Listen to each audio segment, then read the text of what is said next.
What's the best way to keep children healthy? How can you help them when things go wrong? Paediatrician Dr Leila Masson spent over 25 years working with kids considering these very issues. She specialises in nutritional and environmental medicine. She's the author of Children's Health A to Z, a practical guide that looks at what foods are best for children, how much sleep they should have, mental health issues and common symptoms of illness and what they can mean. The book also encourages parents to consider environmental toxicity, as things like mould and exposure to certain chemicals can have a big impact on kids. Leila, thanks for being with us. Welcome. Thank you so much for having me on the show. It's a great pleasure. Wonderful. Well, let's begin where you do, with food. The first place you begin with is nutrition. Can you walk us through your basic principles for good nutrition, given how fussy kids can be?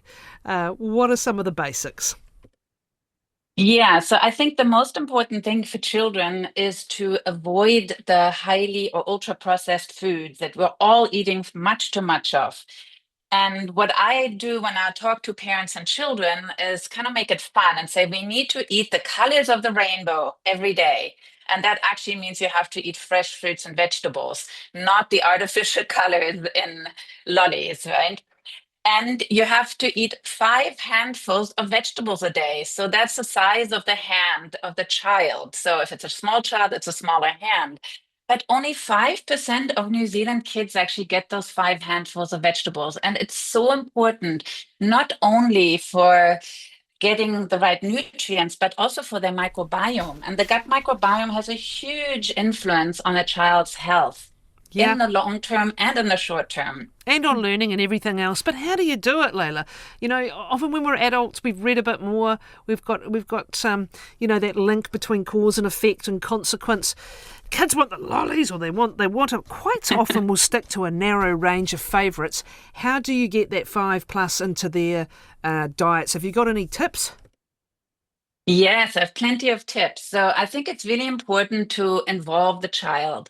So take them to a farmer's market or to the supermarket and every week say, you can choose one vegetable this week and we'll make something and you will help. You can peel the vegetable, you can chop it, you can grate it, if the child is a bit older, we can look up a recipe online together to prepare with this vegetable. So maybe get a little pot of herbs for the child, or if you have a garden, start growing a tiny little patch of herbs or lettuce or whatever, tomatoes, whatever your child wants, and make it theirs. And they will start eating those leaves. They'll start picking the lettuce or the parsley. And for the other big thing for me is not to cook a separate meal for the children. So when parents do that, it's very clear, the research shows that the parents' meal is much more nutritious than the children's meal. The children often end up with, spaghetti with butter on it or something like that, with it totally white, no vegetables. So if the children see their parents eat a healthy meal with enthusiasm, they will be infected by that enthusiasm and will want to eat it as well, even if it takes time. You cannot expect children who are eating a pure white diet to change it within a week, but they will over time if you set a good example and offer the healthy foods over and over again. I always tell children that they have to try a new food 27 times before their taste buds can actually decide whether they really like it or not. They can't decide after the first time, I don't like broccoli. They have to, get it again and again. And there's different things you can do also. I know a lot of folk who are successful at sort of grating veggies in or hiding veggies or doing things that they're not so obvious. But you made a really important point about involving them. I remember talking to someone who specialises in children's food aversions, and they're just instinctively suspicious of something that appears that they haven't seen, they don't know where it's come from. And the more you involve them in food preparation, the more comfortable they get. I totally agree. Okay. And it's also great training for later on, Yeah. right? Once they go off to college or university, you want them to be able to cook a meal. What are the treats? If you're trying to lessen the amount of lollies and confectionery and other things in their lives, what are the treat foods that you recommend? So what I recommend is using the Scandinavian approach, where you have a lolly day or a sweet treat day once a week, and you set that day. So for example, for my children, I did Saturday. Saturday was lolly day. They got an ice cream and they got a lolly. And then the rest of the week, if they asked, oh, can I have a lolly? I said, oh, it's just a few more days till lolly day. And they actually adapted to that quite quickly. And then the rest of the week, you give them fruit. You can prepare fruit in very fun ways. You can, blend it and freeze it into a little ice popsicle. You can make fruit skewers. You can make all kinds of fun plates with fruit that look like faces. Or, make it fun. And I think that once the children get used to that, it also actually changes their microbiome and they don't crave the sweets so much. What about And if you bake, carry I'm on. sorry. No, carry on. Finish your If you thought. bake, you can bake for children. I think sometimes baking is a bit overrated because most of the baking we do is not very healthy. But you can bake healthy foods. If you use dates or maple syrup for sweetening rather than white sugar or stevia even, or fruit puree, and then you use some whole grain flours, and add extra fruit in it, you can make fun, healthy treats that are baked. Now, water, because this is another thing also with sugars. You've got advice in here on how to watch out for hidden sugar on food labels, etc. But the other thing is fluids and fizzy drinks, and, this can become a real habit, can't it, over time? But how do you get kids to drink water when they're thirsty and not go for something else or want to go for something else? Yeah, I think partly it's really training their taste buds. If they're used to having fizzy drinks with several times a day or several times a week, they will crave that.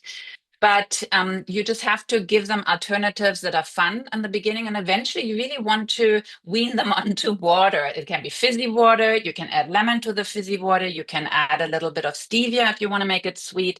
You can add some mint leaves, things like that. But the healthiest drink is water. That's what we really evolved to drink. And fizzy drinks are a poison for our children. They are filled with sugar, and sugar is toxic and affects, not only their blood sugar level, their weight, but again, their microbiome, which will affect their immune system, their mental health, and has just a deleterious effect. So we really need to get that done. I have a recipe for a healthy lemonade in my book that is sugar-free that kids love.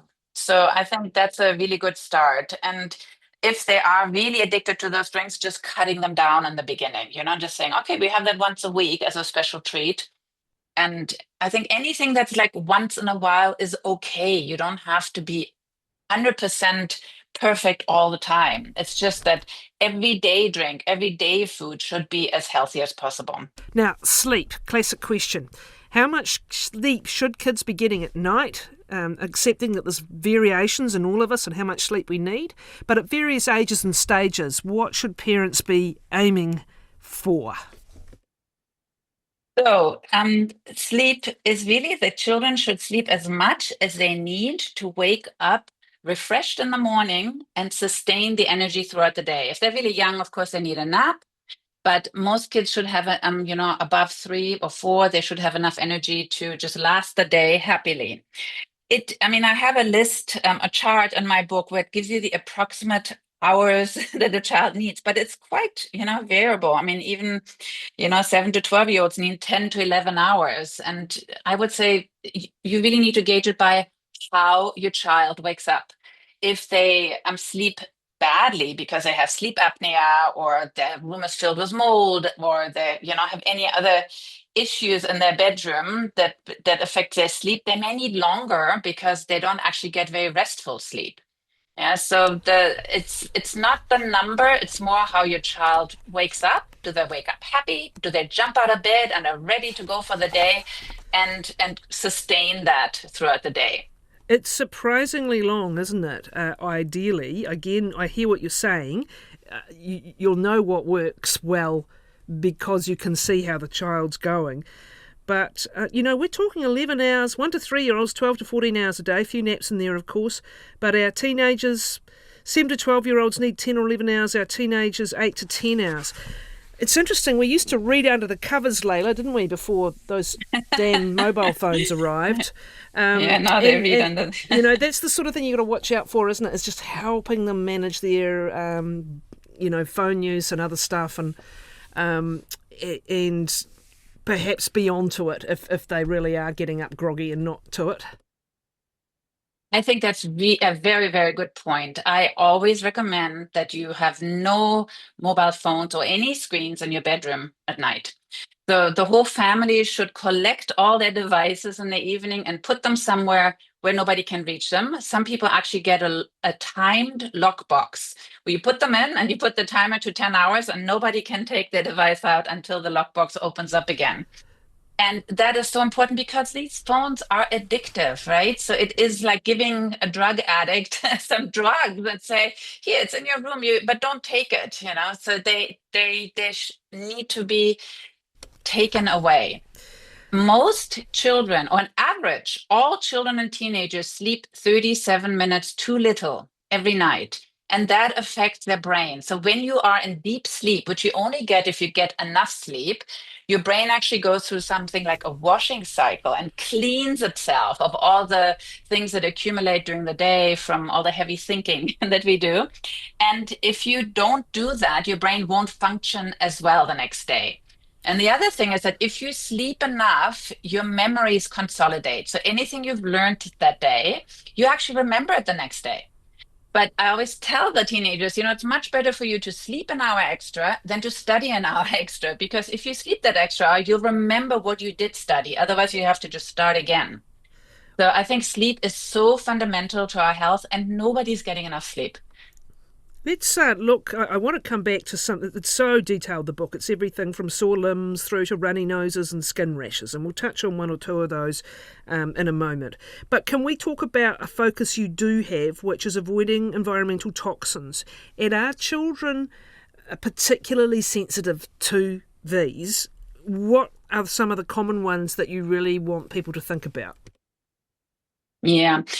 So children are more susceptible to the toxic exposures because their detoxification mechanisms are immature. Their kidneys are not as good at filtering things in the urine. Their livers are not as good as detoxing, and they don't sweat as much as we do as adults. So those are ways that we detox naturally, and kids don't do that as well. And the other thing is that they actually, for their weight, they have a greater exposure. When you think about how much a 2-year-old eats for their weight, it's a lot. So they're taking actually a lot more in, and even their skin surface is bigger for their little bodies than ours. So they get higher exposure and are not as good as detoxing. So I always start with the really simple things, so like take your shoes off when you go into the house, because your shoes, the soles, can have things like contaminated soil. There may be pesticides on them. There may be dog poo remnants on it. There may be, plastic particles, all kinds of things that you bring into the house. And if your toddler is crawling on the floor and has their hands on the floor, they will get that into their mouth and swallow it. So that doesn't cost you a penny. Take your shoes off, ventilate the house well. So every house should be ventilated every day because when you have airflow through the house, things like mold don't grow very well, dust mites reduce, you have just cleaner air, right? The indoor air is often less healthy than the outdoor air because of all the furniture gassing off, the paints gassing off, and our gas stoves emitting bad gases that can actually increase the risk of asthma exacerbations. So those are really simple. Then the next thing I recommend is getting a stainless steel water bottle, because plastic water bottles, which are very easy to use, I agree, but they contain either BPA, which is a plasticizer, and if they're BPA free, they contain BPS or BPF. And those are hormone disruptors. That means they change the way our hormones work in the body. They can increase certain hormones or decrease them, and that does affect children's development in the long term, even their brain development. So we want to get rid of those plastic water bottles. And that's, again, not expensive. You do that once, you get that stainless steel water bottle. And then, you go on from there. So you could ideally replace your plastic containers, especially the ones you use in a microwave. You should never heat any food up in a microwave because all those plasticizers and hormone disruptors go into the food. So replacing plastic containers with either stainless steel or glass, you do that once and then you have it. And then eco-friendly cleaning products are easy. You buy them all the time anyway. You can even make your own if you like. So that's, next time you have to buy a washing powder or a floor cleaner, go for the eco-friendly ones. You have the amazing Eco Store in New Zealand who makes great products, and also skin products. Anything you put on your child's skin or on your own skin gets absorbed into your body, into your blood quite quickly. And a lot of skin products are filled with things that are not healthy for us: parabens, phthalates, SLS. They can affect the skin barrier, but they again can also disrupt your hormones when they go into the bloodstream. So those are some really simple things that you can do. Of course, you can buy organic food, that'd be great, but not everybody can afford that. There is this really lovely group in Canada called Environmental Working Group, and they have a list called the Clean 15. Those are the vegetables and fruit that are usually, they have a thick peel like avocado or pineapple or melon, and they're safe to eat even if they're not organic, because the pesticides don't penetrate so deeply into it. And then they have the dirty dozen: apples, pears, berries, and a lot of the fuzzy fruit like peaches and apricots. Those are actually very highly contaminated with pesticides, and you should try not to buy them unless they are organic. Of course, it's still better to eat fruit than not to eat fruit, right? But ideally, you should cut down on pesticides, and also pesticide use in your garden and in your house. So fly sprays are highly toxic to the flies.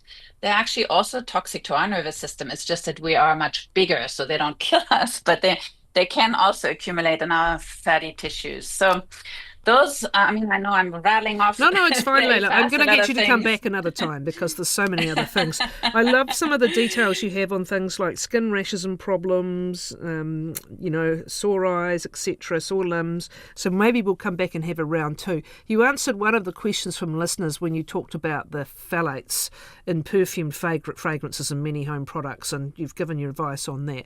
Just one specific question. I don't know if you can help with this one. My child has severe molluscum and has had it for several years. Many spots turn into nasty, painful pustules, and they cover the entire body. They're embarrassed to go swimming as people think they have chicken pox. The doctor says there's nothing we can do. I'm wondering if there's something we haven't thought of yet. Yeah, so molluscum is actually a wart, a type of wart. And if you have a lot of warts, it can be a sign of being low in zinc. And I've worked in New Zealand for a long, long time, and I found that a lot of children, when you test them, have low zinc. So they often have white little spots on their fingernails. That can be a sign of low zinc, and develop warts and poor skin healing. And they also get recurrent skin infections. So your child has that combination of, the viral infection, the wart, and then getting it into a pussy infection, which is a bacterial infection. So what I recommend is, first of all, maybe talk to your GP about getting some zinc into your child. Foods with zinc are not usually kids' favorites. It's oysters. Oysters are really high in zinc, and I don't know many kids who would like to eat those. But there are chewable supplements and things like that. I would also apply something. There's Dr. Wheatgrass, for example, has a lotion that you can put on that often helps.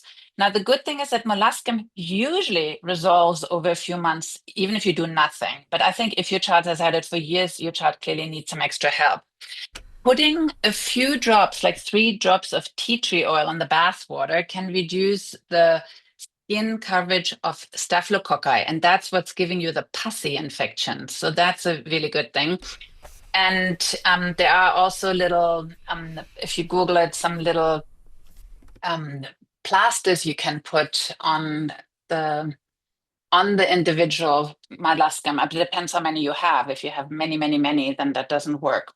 In the worst case, some people do prescribe an antiviral, but that's really if the child is immunosuppressed. So I think starting with zinc, tea tree oil, and some Dr. Wheatgrass lotion should make a big difference.